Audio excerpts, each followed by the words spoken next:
From the minute I saw the trailer to the new horror film Talk to Me when I went to go see Insidious 5, I was interested in this movie. And lo and behold, I come to find out that Talk to Me was directed by Danny and Michael Philippou, who are both YouTubers. That's right, these guys have a YouTube channel known as Raka Raka.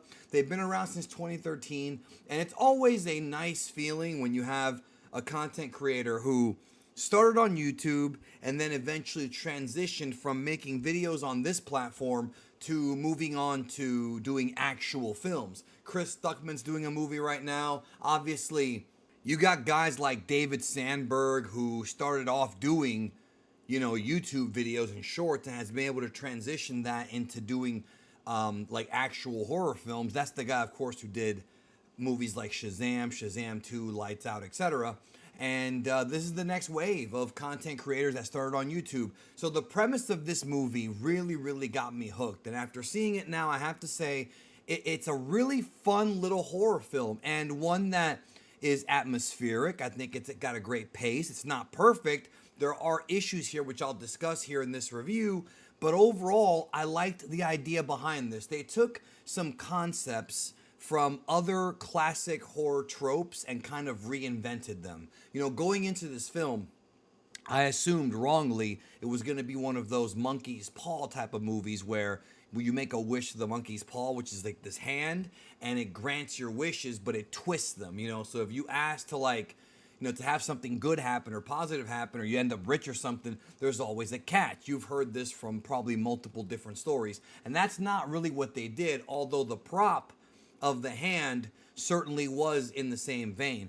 This story follows a group of, teenagers, young adults who go to parties and insist on messing with things that you should not mess with. Case in point, the supernatural. They basically mess around with this hand that allows them to be possessed by a ghost or a demon or a spirit for a temporary time until they can get it out. But what's going to happen if a demon or a spirit possesses you and then does not want to leave? And that's pretty much what the premise of this film is.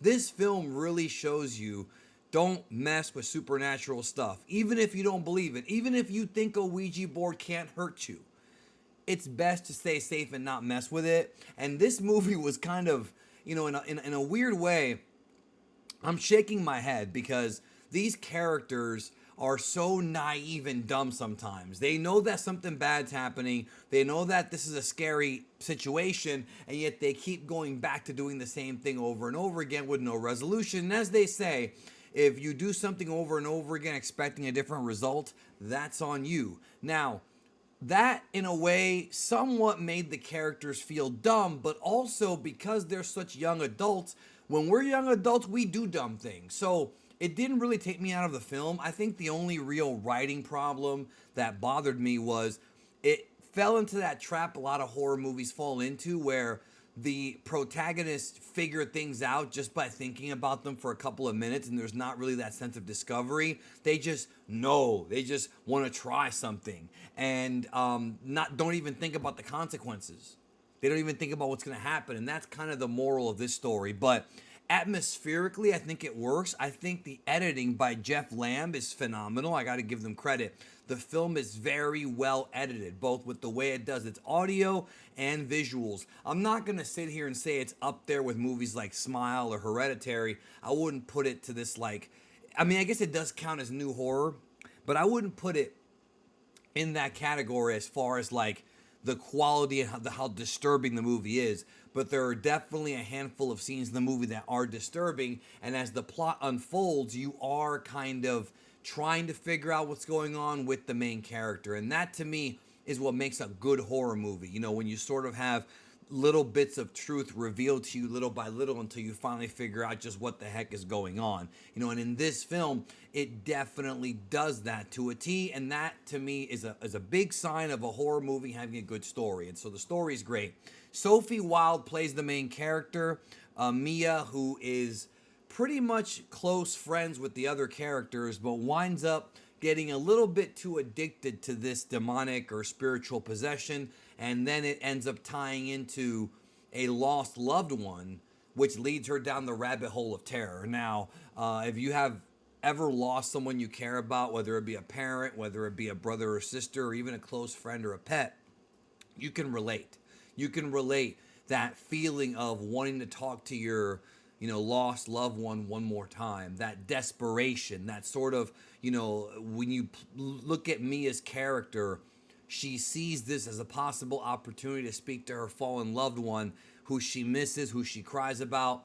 Sophie Wilde did a great job with the performance here, emoting very well, showing that this was a powerful power, I guess.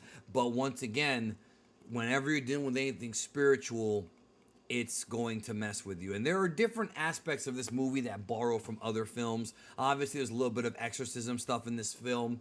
There's some things that I would say are loosely borrowed from some James Wan films, and even stuff like The Shining.